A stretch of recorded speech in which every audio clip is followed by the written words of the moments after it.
agradecemos muito a oportunidade de estar com vocês, é uma satisfação imensa. E o nosso assunto hoje é o juízo final na visão espírita, não é? Conforme anunciado. E eu pergunto a vocês, vocês têm medo do juízo final? Sim. Fala a verdade, fala a verdade. Isso aí, não tem não, né? Ok, vamos ver então. Vamos ver se há razões para ter medo ou se não há razões para temer o juízo final, não é? Vamos ver o que o Espiritismo nos diz. Nós vamos observar que essa ideia do juízo final, ela se origina de uma concepção de um Deus vingativo, de um Deus que pune os seus filhos pelos erros que eles cometem, e ela vem dessa interpretação equivocada do que seja justiça divina, da crença de que existe um lugar circunscrito para o sofrimento das almas, que é chamado inferno, e também que há um outro local destinado aos poucos eleitos que vão para a felicidade eterna, que é o céu. Então a gente já coloca de saída que essas concepções são equivocadas, tá bem? E vamos examinar por quê. Traz do seu bojo essa ideia as teorias de fim do mundo, que também é outra ideia equivocada, porque o mundo não acaba, e também fala dos fins dos tempos. Isso sim, a gente pode encontrar respaldo na doutrina espírita. Então, quando a gente trata do assunto, a gente vai encontrar no Espiritismo assim, cristalinos esclarecimentos sobre esse e muitos outros assuntos, não é? E o Espiritismo vai tratar do assunto mais voltado para essa questão do final dos tempos, explicando para a gente o que é o significado disso. Bem, no estágio primitivo da evolução, todos nós passamos por isso. Aqui no planeta Terra, possivelmente até nem tenha sido, porque nós praticamente todos somos originários de outros mundos. Então fizemos a nossa evolução primária nesses outros mundos e depois viemos aqui para a Terra.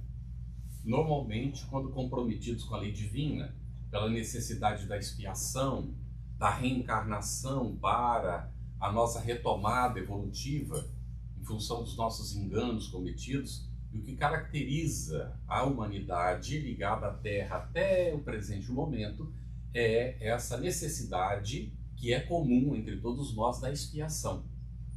E por isso nós temos essa espécie de medo do que vai acontecer no futuro, em função de a nossa consciência não estar afinada, não estar sintonizada, não estar alinhada com a lei divina. Esse é o nosso grande desafio. Mas nós vamos ver que naquele primeiro momento evolutivo e até há pouquíssimo tempo, o nosso senso moral é bem pouco desenvolvido. Algumas pessoas, mesmo espíritas, têm a visão de que o senso moral continua muito pouco desenvolvido. Mas nós temos que olhar isso conforme a orientação de Allan Kardec. Nós não podemos ver uma geração, nós temos que olhar o conjunto. E quando nós olhamos a história da humanidade, nós vemos o quanto nós evoluímos. Ah, mas foi no campo intelectual, não é? Sim, evoluímos bastante no campo intelectual, mas também avançamos no campo moral. Avançamos bastante. E é só uma visão pessimista para não ver isso. A humanidade já não é mais a mesma daqueles tempos primitivos. Então, há guerras ainda? Há guerras, lógico que há guerras. Está acontecendo agora. Mas a humanidade, praticamente como um todo ligado à Terra, reage contra a situação. E são os poucos que estão fazendo a guerra e desejosos da guerra. A maioria tem o sentimento de que isso deve terminar e precisa parar, já não há mais espaço para isso. Então, não era assim no passado. Nós nos envolvíamos mesmo não estando, e hoje nós estamos de alguma maneira mais atentos, especialmente os espíritas, para não nos envolvermos vibratoriamente com a situação. Porque às vezes a gente não está lá no fronte, mas está por trás, vibrando de maneira desequilibrada, desorientada, alimentando esses processos.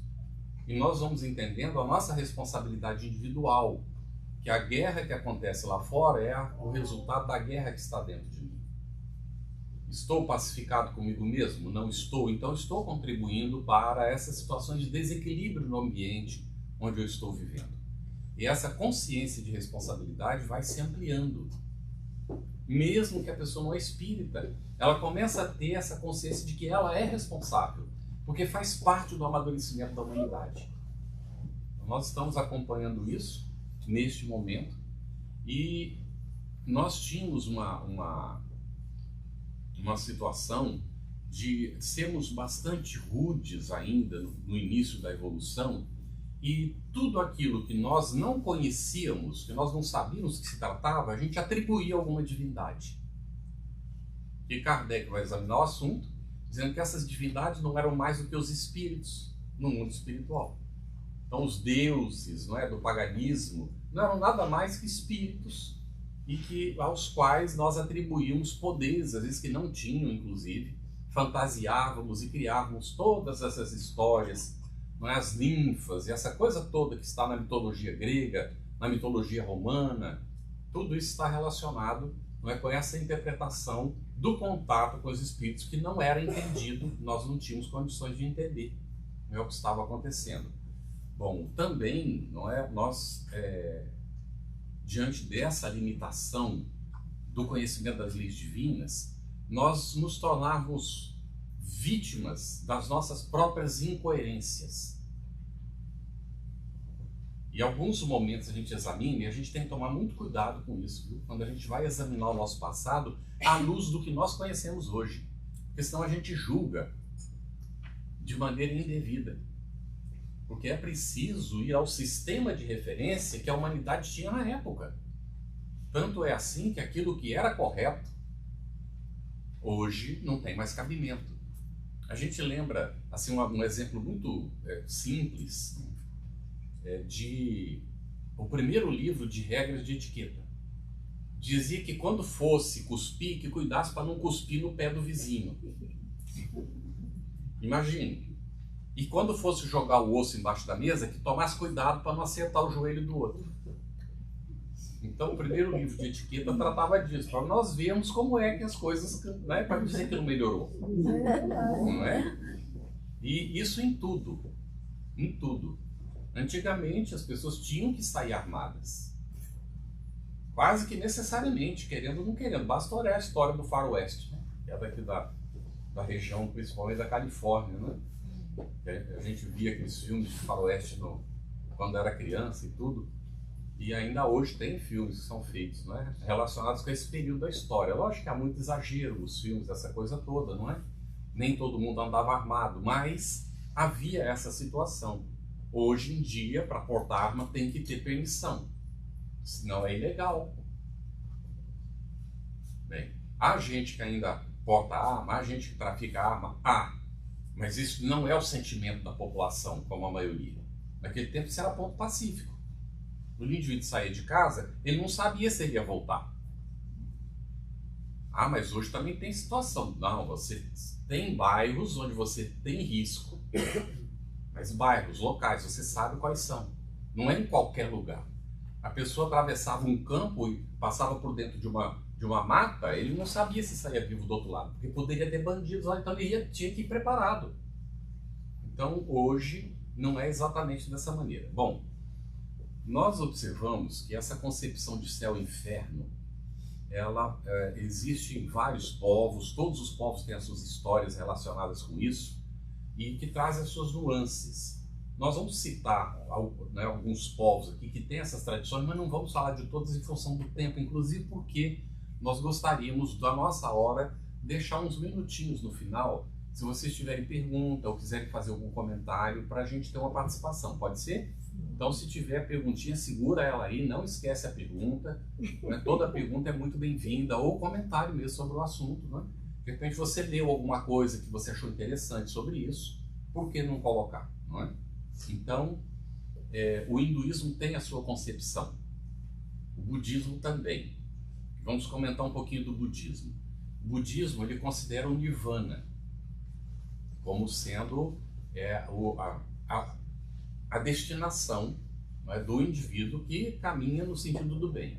Então, o nirvana é a superação do eu. e a finalização da necessidade dos renascimentos. Mas não é todo budista que entende desse jeito. Nós travamos contato com budistas que entendem Buda como um provedor de bem-estar material no campo financeiro, para a prosperidade da empresa.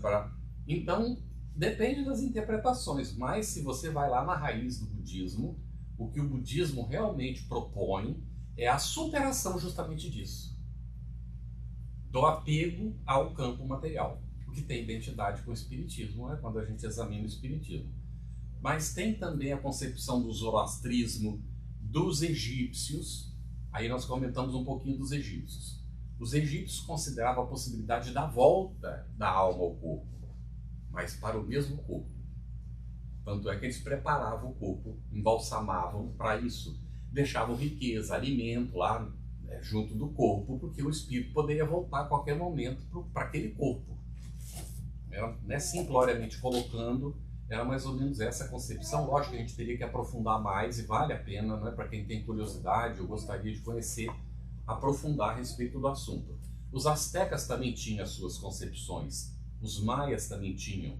E eu guardo para mim, não é, dos maias e dos astecas, essa ideia de transcendência, que já existia entre eles, não é? De transcendência mesmo do campo material. Então, a gente vê que viceja em alguns povos, e o que na raiz mesmo da própria religião, o que prepondera é a ideia da superação. Tá bem?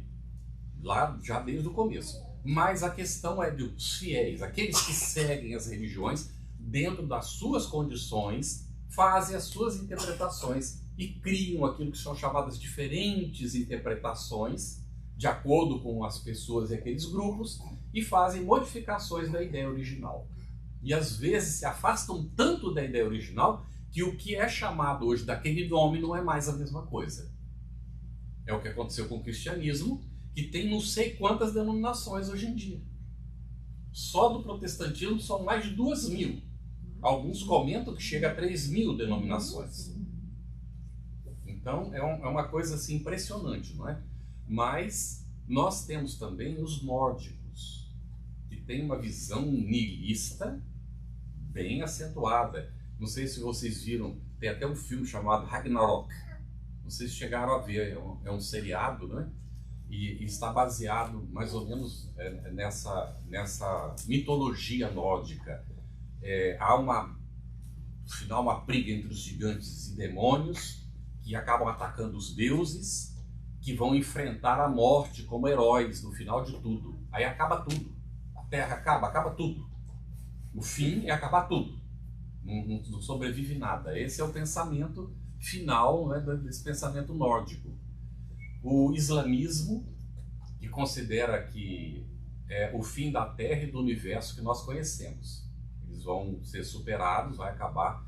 Vai haver o aumento da besta na Terra, que vai acabar predominando, e a aproximação do Sol vindo do oeste, segundo a concepção, e a vinda de Imã, Mahdi, que seria divinamente guiado, o divinamente guiado, precedendo a segunda vinda de Isa, que seria Jesus. E desencadeia, então, a redenção do Islã e a derrota dos seus inimigos. Então vai prevalecer, em algumas concepções, não são todos que aceitam isso, não é que tem essa visão, mas aquele céu onde os eleitos estarão com as virgens, que são eternamente virgens. Então a gente não consegue compreender como é que pode ser isso aí, não é mais? Então o judaísmo, que é de onde nós herdamos, né? O cristianismo herdou muito do judaísmo. A concepção que vem do judaísmo. O céu é morada exclusiva de Deus.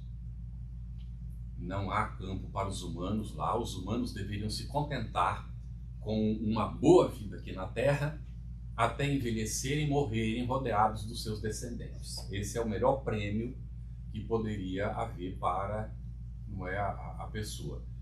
O livro de Daniel fala da ressurreição dos corpos dos sábios, dos justos e dos que sofreram martírio, mas não fala dos outros propriamente.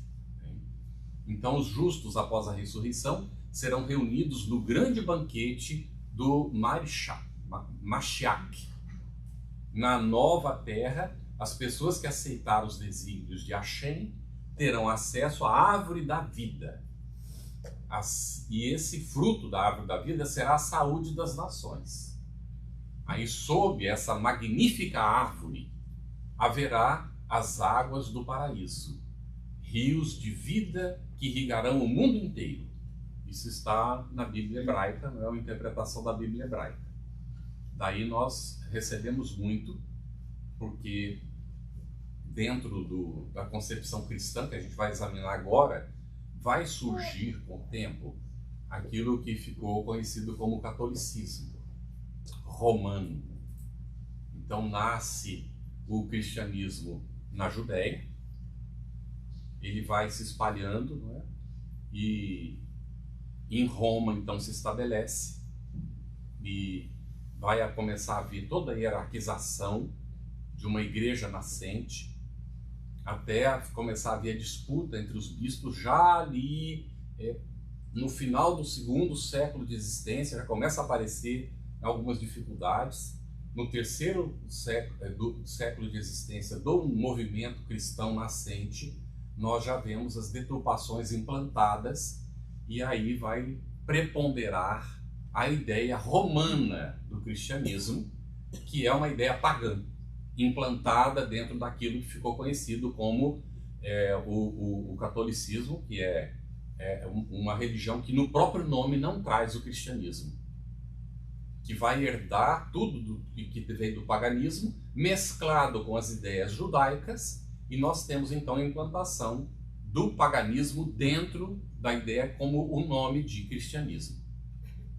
Essa é a grande realidade. Basta olhar a missa, que era um culto às séries, que era feito pelo culto pagão. Toda a hierarquização da igreja vem da hierarquização dos sacerdotes pagãos, a depender do culto que era realizado. E não falamos isso como crítica, é uma análise da história, porque nós estivemos participando disso. Não sei se alguém de vocês tem dúvida quanto a isso, eu não tenho nenhuma. Eu não fui padre uma vez só. E a minha mulher também não foi freira uma vez só. E nós não sabemos quantas encarnações tivemos como homem ou como mulher. E quantas dessas nós tivemos ligados à igreja. Então é uma análise da nossa própria situação. Fomos nós que criamos isso, não foram os outros não.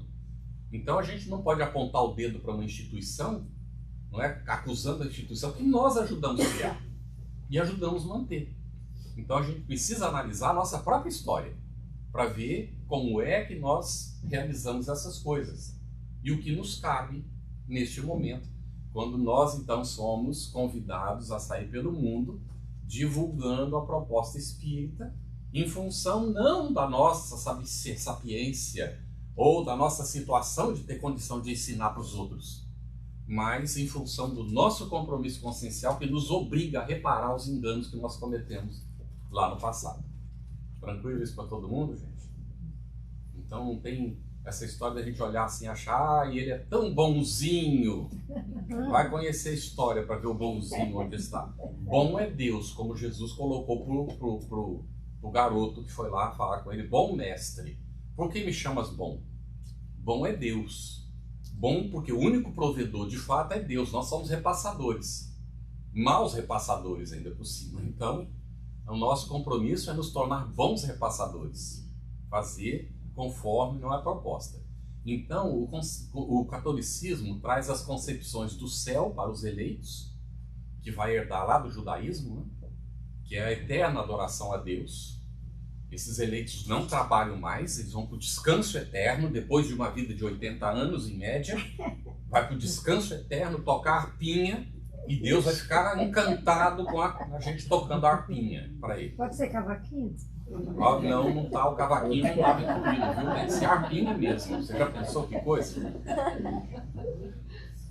É tremendo, né? Então você já pensou uma orquestra de harpas, deve ser bem bonito, né? Mas uma hora cansa, não? Diz que tem uma... até fizeram um filme há muito tempo, era em preto e branco ainda, né?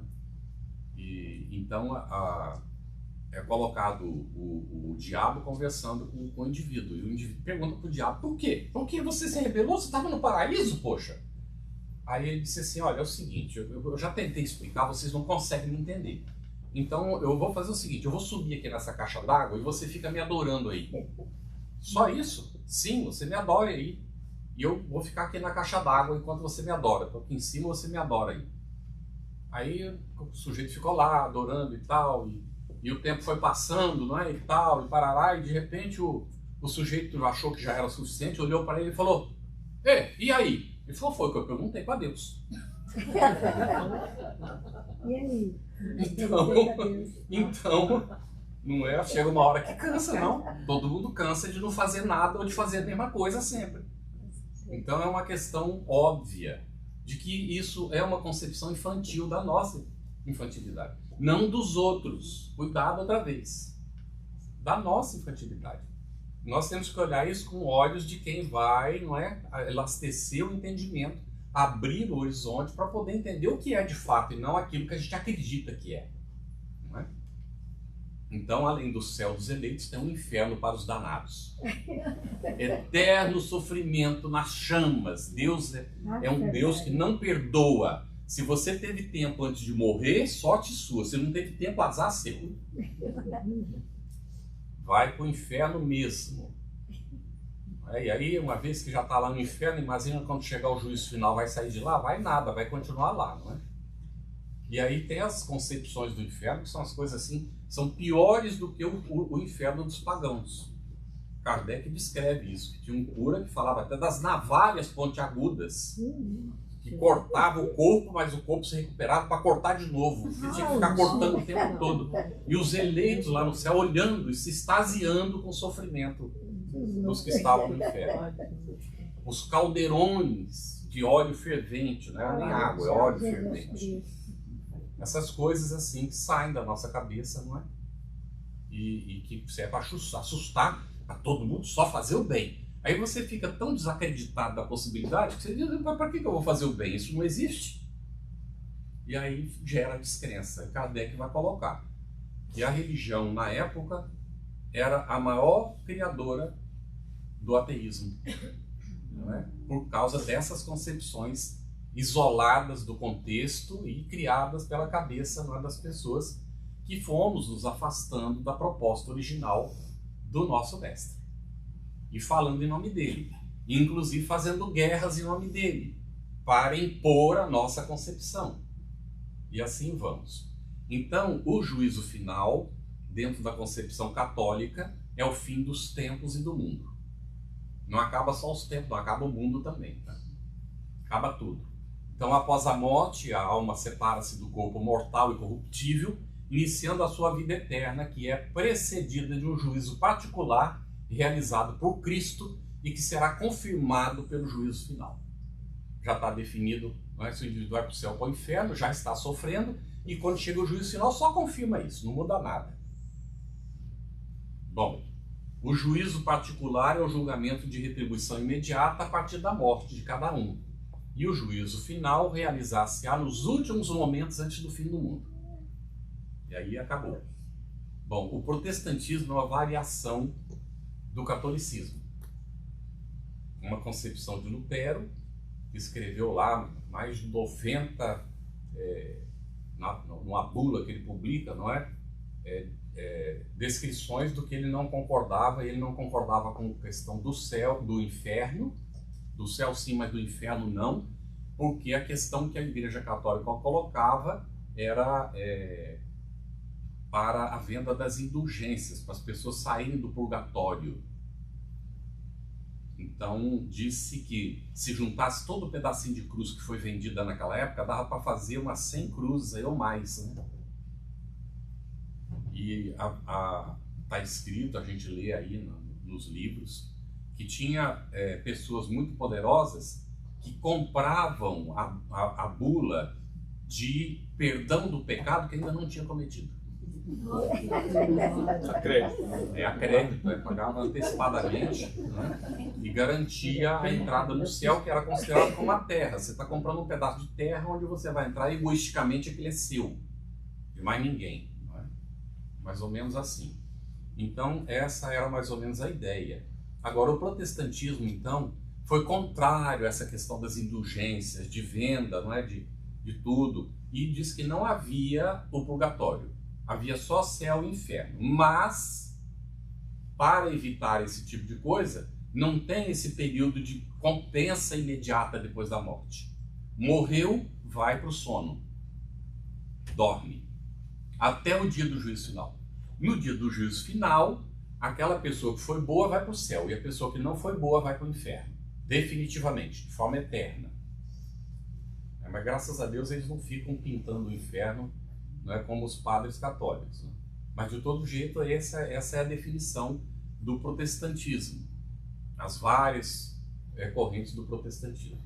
No Brasil depois vai surgir um neo-evangelismo, que não é protestantismo, não vem de Lutero, não vem de Wycliffe, não vem de Calvino, que foram os reformadores iniciais. É uma concepção meramente financeira. É a igreja de Mamon. Eles estão interessados não só no dízimo, mas em tudo que você possa dar. Então eu vou contar uma historinha dessa situação e depois vou contar uma historinha da situação do protestante. Tá? A historinha do neo-evangelista é um colega de trabalho. Ele disse que ele passou por uma situação muito difícil, porque ele chegou na casa da mãe dele um dia, na hora do almoço, e a mãe não tinha almoço pronto. E ele falou: mãe, você não fez almoço para você hoje? Ah, meu filho, eu tô sem gás. Mas mamãe, eu comprei gás para a senhora faz 3 dias. Acabou já? Ah, não, filho, aqui eu fui na igreja, sabe? E aí o pastor falou que a gente tinha que vender o gás até se fosse preciso, porque para dar o dinheiro para a igreja. E eu fiz isso, meu filho. Aí ele pegou a mãe e levou para o psicólogo. Aí o psicólogo examinou a situação e iniciou um tratamento. Levou mais ou menos 1 ano de tratamento. Depois de 1 ano mais ou menos de tratamento, ele disse: olha, nós vamos passar agora a fazer a prova. Você tem que ir com ela na igreja, exatamente onde ela ia, e ela precisa resistir, não dar nada. Ela tem que ficar lá dentro durante todo o culto, ela não pode dar nada. Se ela não der nada, ela sair de lá bem, então sucesso. Senão nós vamos ter que continuar com o tratamento. Então ele foi com a irmã, para não ir sozinho, né? Ele foi com a irmã, levou a mãe. Aí chegaram lá e ele disse que foi 1h30 de culto. Falaram espaçadamente do evangelho alguns minutos, e o resto do tempo todo era de como as pessoas tinham que dar dinheiro e das vantagens das pessoas darem o dinheiro. E ele olhava para a mãe estava passiva, assim, tranquila. Quando terminou, saiu lá fora, a mãe nem mencionou dar, ele perguntou se a mãe queria dar alguma coisa, ela disse que não, e aí eles foram embora, né? Só que quando saiu lá fora, ele disse que saiu de lá com um peso de consciência horroroso. Porque ele não tinha dado nada, ele sentia necessidade de dar.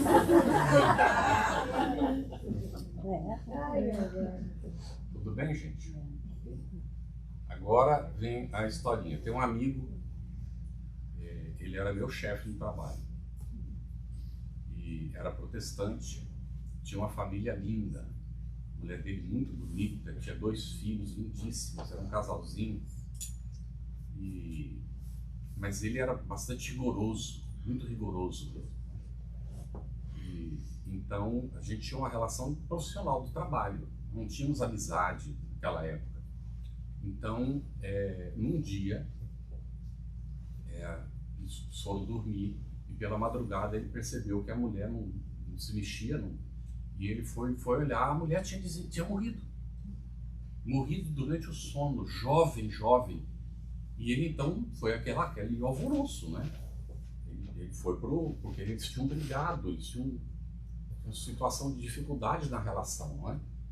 E então ela morreu sem haver uma conciliação entre eles. E a esperança dele era ter tempo deles se entenderem e tudo mais, e ele, a mulher e os filhos irem para o paraíso, né? Depois do juízo final. Mas naquela situação ele foi para o pastor, para dizer: olha, né, como é que fica? E o pastor disse: não, meu filho, ela está dormindo, está esperando o juízo final. Mas acontece que ela não teve tempo, eu ainda tenho tempo de me arrepender, mas ela não teve. Olha, isso é com Deus. Não é? Isso é com Deus, isso já está definido, não é? Quando ela despertar, não é? Se ela não for uma boa pessoa, vai para o inferno. Pois é, mas se eu me arrepender, eu ainda vou para o céu, como é que fica? Você estará no céu, Mas eu não vou ser feliz com a minha mulher no inferno. Não, fica tranquilo, Deus vai fazer você esquecê-la.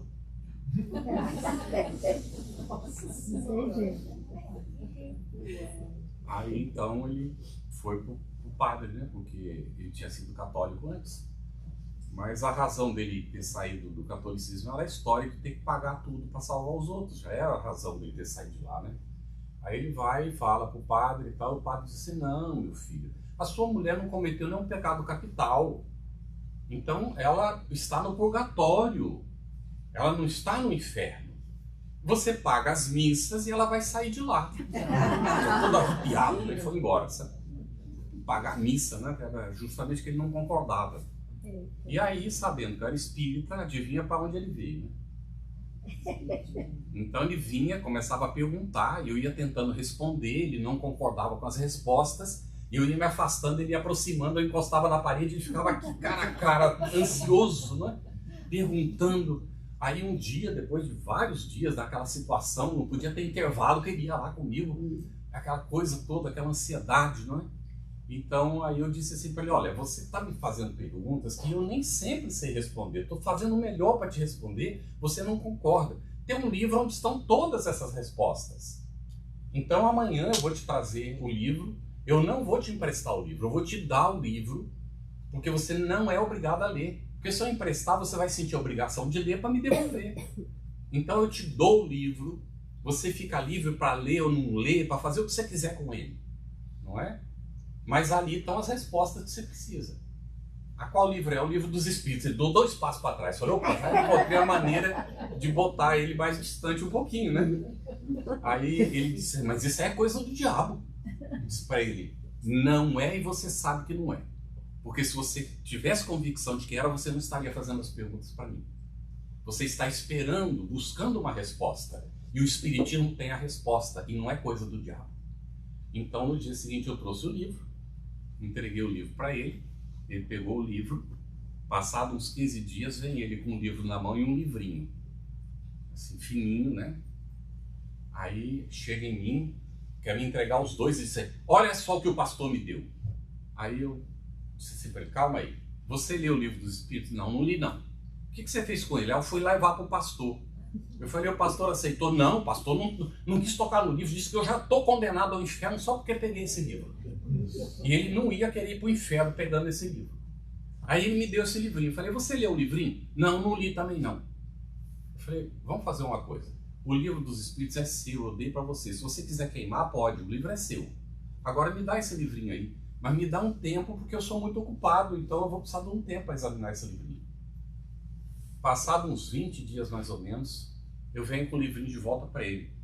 Eu fui lendo o livrinho e encontrando as incoerências. O livrinho, ele fazia uma citação de Kardec, saltava pedaço, botava mais um pedaço que estava lá nos livros de Kardec, mas virava uma incoerência, porque emendava coisas que não faziam sentido. Então parecia que aquilo era uma loucura, não é? Aí eu fui anotando para ele de onde tinha sido tirado, não tinha internet na época, tinha que buscar lá no livro mesmo. Fui buscando tudo e anotando as páginas, de onde estava e tal, né? Tudo certinho para ele. Anotei tudo, aí levei e disse: olha, agora tem um detalhe, você não vai poder ler só o livro dos Espíritos. Você vai precisar ler o Céu e o Inferno, vai precisar ler o Evangelho segundo o Espiritismo e mais alguma coisa de Kardec que ele citou aqui. Não é? Agora tem um detalhe que eu vou te falar: esse pastor é um mentiroso. Porque aqui só tem mentira nesse livrinho. Se ele está dizendo que isso aqui é para divulgar a religião dele, isso aqui é uma mentira, então ele está mentindo para você. Agora fique à vontade, se quiser ler ou não quiser. O Espiritismo não te obriga a nada. E eu nem estou lhe dizendo que seja espírita. Você pode continuar protestante como você quiser. Só que eu estou dizendo que no livro dos Espíritos tem as respostas que você precisa. Das perguntas que você vem fazendo. Aí ele resolveu ler. Não, ele leu o livrinho. Catou o livrinho, na hora que ele foi lendo assim, que ele foi muito inteligente, ele percebeu, não é? Que ali haviam aquelas incoerências. Ele foi conferir onde, no livro dos Espíritos que eu tinha dado para ele. Como ele viu que lá realmente era como eu estava falando e não como estava no livrinho, ele resolveu olhar os outros, né? Aí um dia chegou e perguntou: onde é que eu posso frequentar para eu conhecer mais? Eu falei, olha, eu vou lhe recomendar aonde eu estou trabalhando, que é a Federação Espírita Brasileira. Mas eu vou ter que me envolver com esse negócio de mediunidade? Eu falei, não, você não tem, o espiritismo, eu já lhe falei, não obriga a nada. Ah, então tá bom, porque eu ainda acho que esse negócio de mediunidade é coisa do diabo. Eu digo, não é, e você sabe que não é. Não é? Então vamos aguardar o tempo. Passado um tempo, estou lá, eu vindo lá do fundo da FEB, né? Tinha feito alguns trabalhos lá na FEB, e passando do lado do salão, era um salão de vidro, e tinha vários grupos naquele dia fazendo estudo da mediunidade. Eu olhei para dentro do salão, o grupo estava fazendo um círculo bem na hora da prece, da oração final, ele estava lá no meio. Eu falei, olha lá. Aí fui lá para a saída, né? Para esperá-lo, para dar um abraço. A hora que ele me viu, ele falou, ai, finalmente estou vencendo o tabu. Se tornou palestrante espírita, fala com uma propriedade, cita a Bíblia de memória, um montão de coisas, se tornou diretor da FEB.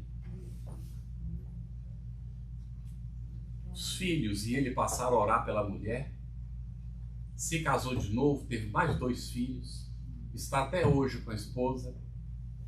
Então a gente vê o que significa o espiritismo na vida da gente. Aí eu volto a fazer a pergunta que a gente fez no início. Existe juízo final? Alguém tem dúvida ainda? Não existe juízo final, gente. Isso tudo é uma criação da nossa infantilidade, das nossas necessidades de transferência da nossa limitação para o nosso Criador. Deus não é limitado como nós. Ele é amor. Sinônimo da palavra Deus, amor. Então ele nos ama a todos. Só que existe um detalhe que a gente precisa examinar. Nós instintivamente nós temos essa ideia da imortalidade que está conosco, porque isso foi depositado em nós pelo nosso Criador, não é? E nós também trazemos na consciência a lei divina, como está na questão 621 do Livro dos Espíritos. Então, nós temos intuitivamente a noção de quando nós estamos fazendo a coisa que não é devida. Se a gente der um tempinho para ouvir a consciência, a gente vai saber qual é o caminho. Mas como nós criamos uma capa em torno da nossa consciência, com as nossas imperfeições, o egoísmo, o orgulho, vaidade, prepotência, e tudo isso foi criando umas camadas, assim como uma cebola, em torno da consciência. A essência divina está lá no centro. Mas na hora que a gente vai buscar a nossa consciência, nós encontramos justamente o que a gente pôs envolvendo. E algumas pessoas confundem a consciência com isso. Mas é preciso ir cortando essa cebola. E você já sabe o que acontece quando corta a cebola, né? Alguém não passou pela experiência ainda? Pega uma cebola e corta para ver o que acontece. Não é? E vai acontecer o mesmo para a gente tirar essas camadas da consciência. Vai ter choro mesmo, porque vai doer. Mas é preciso fazer. A cebola não dá um sabor delicioso na comida? Salvo se a pessoa tem alergia ou de repente não gosta da cebola, né? Mas não tem como não gostar da própria consciência, né? Isso aí tem que trabalhar ou superar, porque vai ter que se deparar com ela. Então, nós vamos observar o que existe de fato dentro do Espiritismo. Primeiro, não há lugar circunscrito. Não há lugar circunscrito, não há céu e inferno, não há inferno embaixo, nem céu em cima. O que é embaixo e em cima nesse universo? Isso não existe. Não há fim do mundo, não há juízo final. O que significa o fim dos tempos? É a passagem das gerações, como Jesus vai colocar. Não é a geração orgânica, é a geração espiritual. É como ele pôde definir a passagem do tempo, que na realidade do Espírito Superior não há tempo, não é? Então, seria o suceder, o vir a ser, vamos colocar assim, da nossa evolução espiritual para superar as etapas evolutivas. Então, o final dos tempos para a humanidade da Terra é sair do período da infância para entrar no período,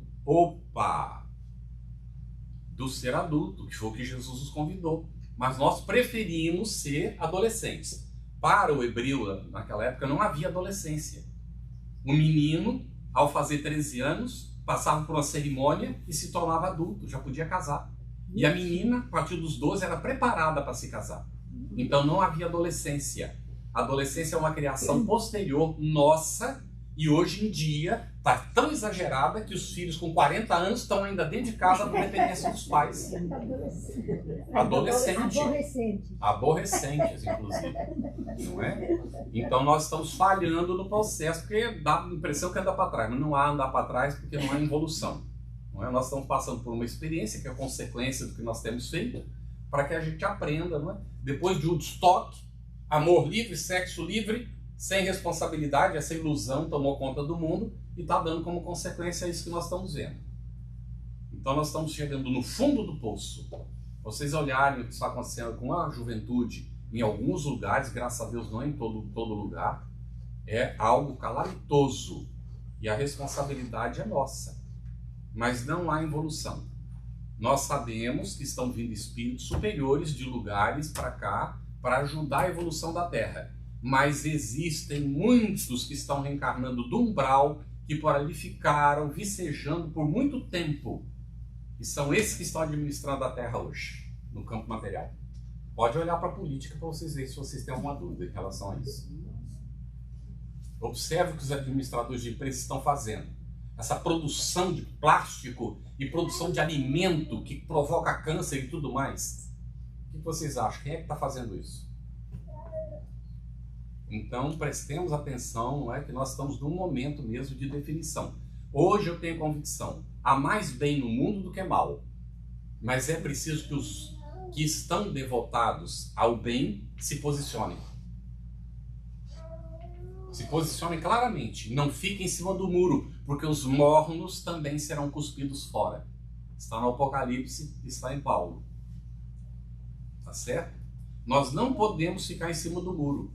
Nós temos que fazer a opção que é a melhor, conforme a nossa consciência. E tem que ser pelo bem, não é? Então, o que há de fato?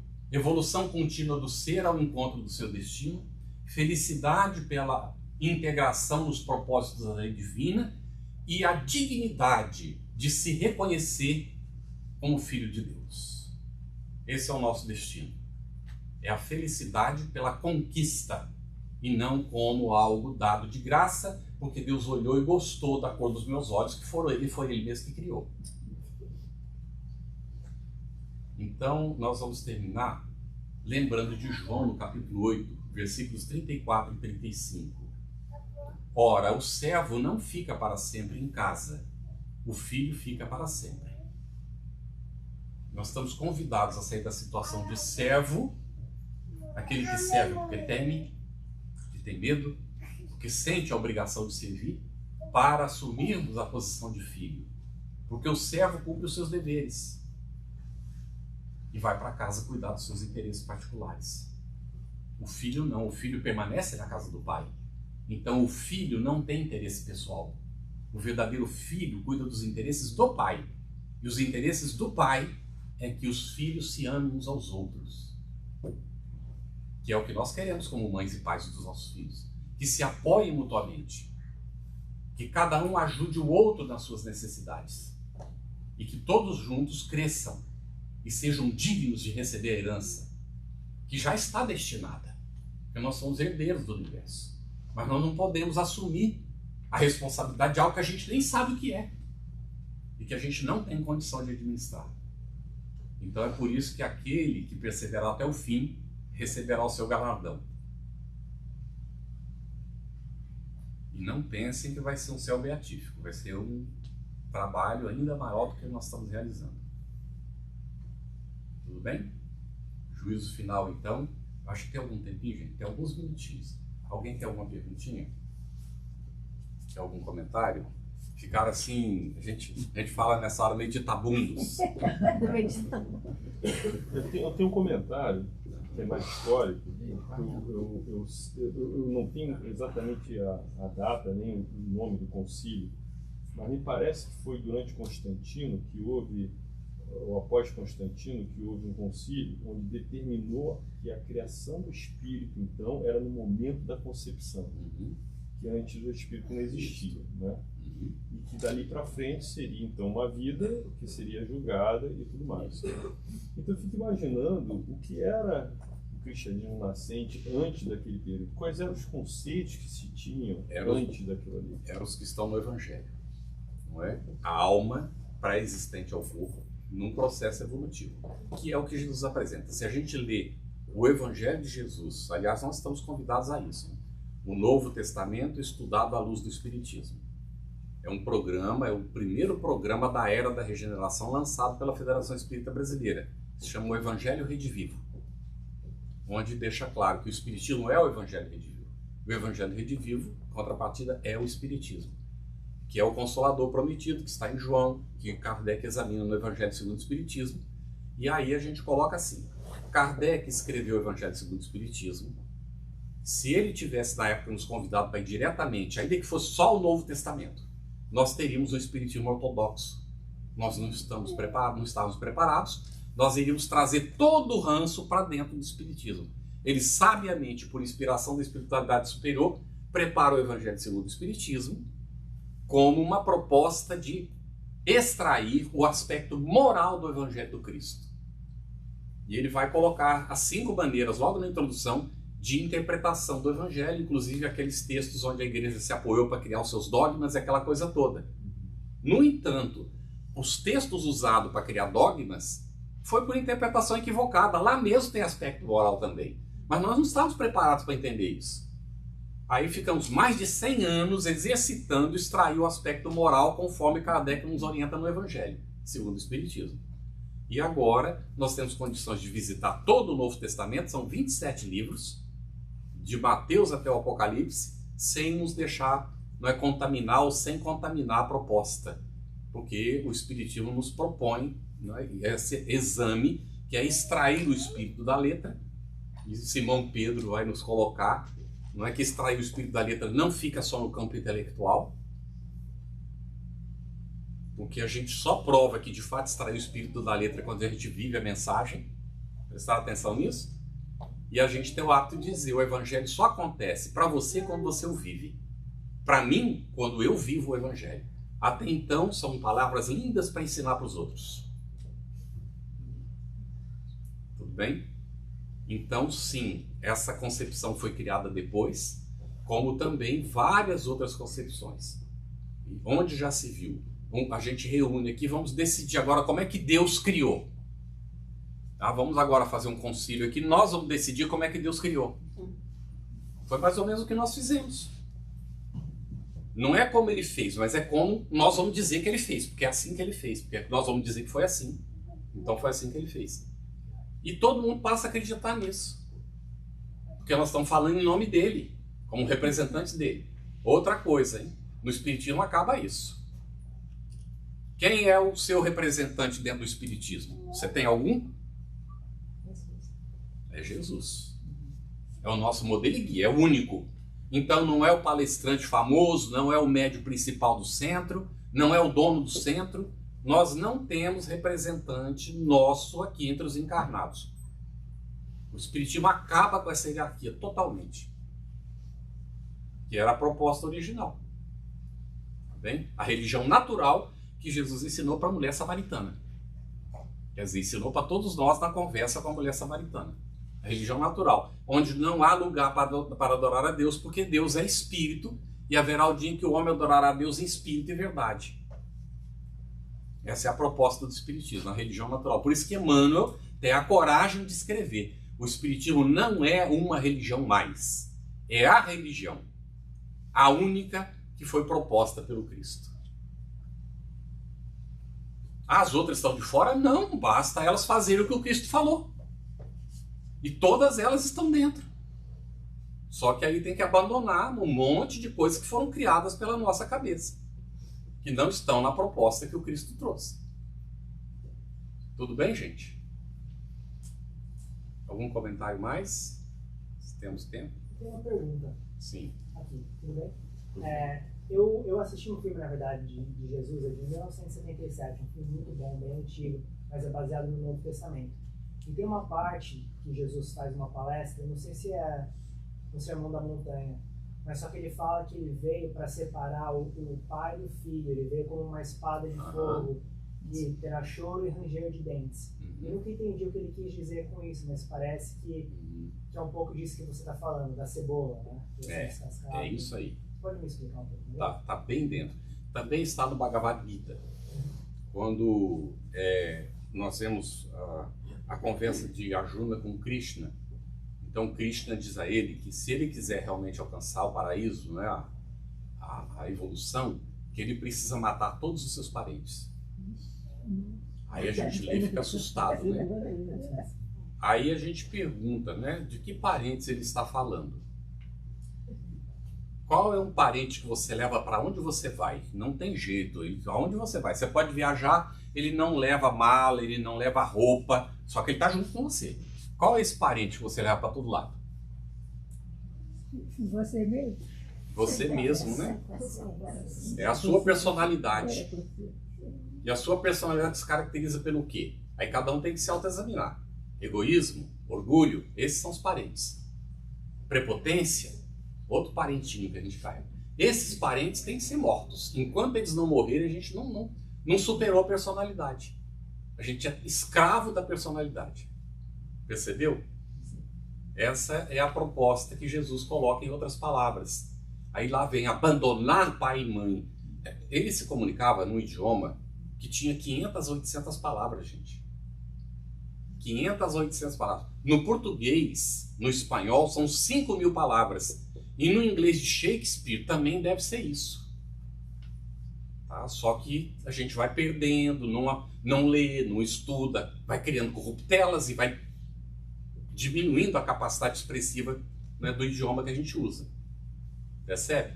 Então é por isso que a gente tem que prestar atenção. A pessoa pega uma tradução mais antiga e diz, mas é muito difícil de ler isso, tem que ficar recorrendo ao dicionário. Aproveita, meu filho, ampliamente, pá. Consulta o dicionário, amplia a tua capacidade de entendimento, de usar a palavra certa para dizer o que você precisa dizer e não ficar fazendo comparação que eles não tinham na época. Eles não tinham como comparar, não tinha as expressões de comparação. Simão Pedro explica isso muito bem também. Odiar pai e mãe, por exemplo, é o exemplo que Simão Pedro cita, quando ele diz, né? Então, o idioma que Jesus utilizou, a mesma palavra, depender da forma como era falada, da entonação, ela tinha um significado diferente. Hoje a gente lê, não ouve mais ninguém falando, porque virou morta, né? Então a gente não sabe. Então precisa ver o contexto. Eles não tinham como dizer que tinha que amar mais a ele do que aos pais. Não havia esse termo de comparação. Então seria a mesma coisa que ele usa um exemplo, né? Eu vou usar aqui. Eu gosto muito de laranja e eu gosto menos de limão. Mas não significa que eu não gosto, né? Eu gosto menos de limão. Aí lá teria que dizer assim, eu amo laranja e odeio limão. Opa, mas eu posso dizer assim, eu amo laranja e odeio limão. Percebeu a entonação diferente? Então, é essa a grande dificuldade, né, no entendimento do idioma limitado. Hoje a gente tem expressões que traduzem muito melhor o nosso sentimento. E é tão interessante, nós conhecemos uma professora na escola americana da nossa filhinha, que estava se alfabetizando na época, e ela disse, para minha mulher, que ela só soube que ela podia expressar certos sentimentos quando ela conheceu o espanhol. É tão interessante, né? Porque tem aquela riqueza de palavras em uso ainda. E que a gente pode, então, expressar certos sentimentos que às vezes não encontra no idioma da gente a nuance específica para aquilo. E isso acontece muito no Evangelho. E aí o que o Espiritismo vai fazer? Kardec, então, ele diz, Emmanuel diz assim, a essência do Evangelho está preservada.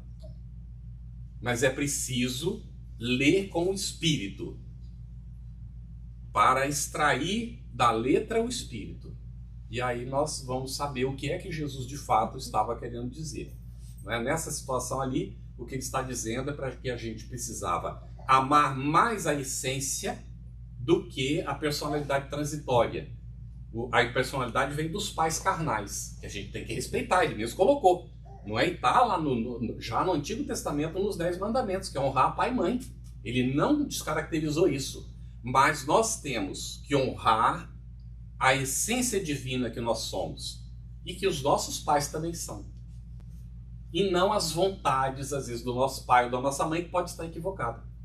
Percebe? E aí é por isso que havia divisão.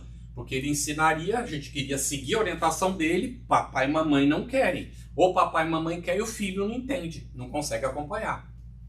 É por isso que hoje nós temos, né, famílias, tem filhos que estão espíritas, outros são protestantes, até católicos. Às vezes está assim, essa divisão desse jeito. É isso aí que ele estava tratando. Nós nos dividiríamos das diferentes filosofias, não é? Nas diferentes religiões, e não nos entenderíamos na essência.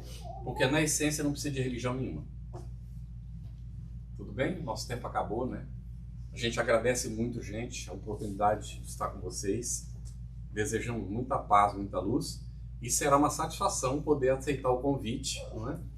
Nós estamos com 2 propostas de trabalho, que foi citada aqui, tudo online.